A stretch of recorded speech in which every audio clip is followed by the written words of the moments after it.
The political sphere was jolted by Representative Marjorie Taylor Greene's controversial response to Pope Francis's passing, revealing deeper tensions between the controversial Congresswoman and Catholic leadership.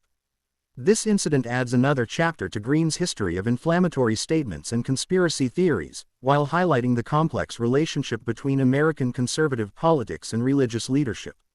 Since her election to Congress in 2020, Greene has maintained a highly visible and contentious presence in national politics. As a steadfast Trump supporter and prolific social media user, she gained notoriety for promoting various conspiracy theories. These included claims about 9/11 being a hoax, assertions about Jewish space lasers controlling weather patterns, and support for QAnon theories. In her own words, she once stated, "Q is a patriot. We know that for sure. Maybe all these scary things that people talk about on what's considered conspiracy sites and conspiracy theories really may be true." Though she later attempted to distance herself from these statements after taking office, claiming, "I never said any of these things since I have been elected for Congress." The immediate controversy centers on Greene's response to Pope Francis's death. She posted a cryptic tweet stating, "Today there were major shifts in global leaderships. Evil is being defeated by the hand of God." This statement, widely interpreted as suggesting the Pope's death was divine punishment, has drawn significant criticism for its timing and implications. The tweet appears particularly egregious given the Pope's lifetime of charitable work and his efforts to promote peace and inclusion within the Catholic Church.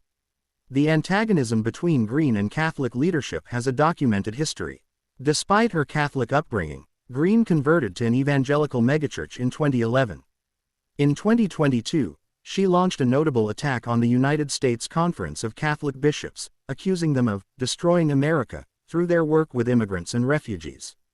She went further by claiming Satan was controlling the church, establishing a pattern of hostility toward Catholic leadership. Pope Francis's relationship with American conservative politics, particularly the Trump administration, was marked by significant disagreements. The Pope consistently criticized Trump's immigration policies, describing mass deportation plans as a disgrace. In one of his final acts as pontiff, he issued an Easter statement specifically condemning the Trump administration's approach to immigration. The Pope also declined a policy meeting with Vice President J.D. Vance, though they did have a brief encounter at the Pope's residence. Notably, this wasn't due to health concerns, as the Pope maintained a full schedule against medical advice. The contrast between Pope Francis's legacy and Greene's political positions is stark. The Pope advocated for global peace, showed openness to LGBTQ+ individuals within the Church, and emphasized charitable works. Meanwhile, Greene has faced criticism for expressing anti-Semitic views, promoting the Pizzagate conspiracy theory, and advocating for discriminatory policies against Muslims in the United States. This incident reflects broader tensions in American politics between traditional religious leadership and newer political figures who claim religious authority while attacking established religious institutions. Greene's response to the Pope's death represents more than just a personal statement. It exemplifies the increasing polarization in American political discourse and the challenging relationship between contemporary conservative politics and traditional religious leadership. The timing and nature of Greene's response have been particularly criticized as disrespectful to those mourning the loss of a religious leader.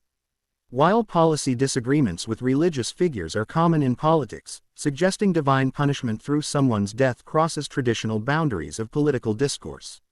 This controversy adds to Greene's pattern of inflammatory statements that have characterized her political career and continues to raise questions about the appropriate boundaries of political speech in relation to religious matters.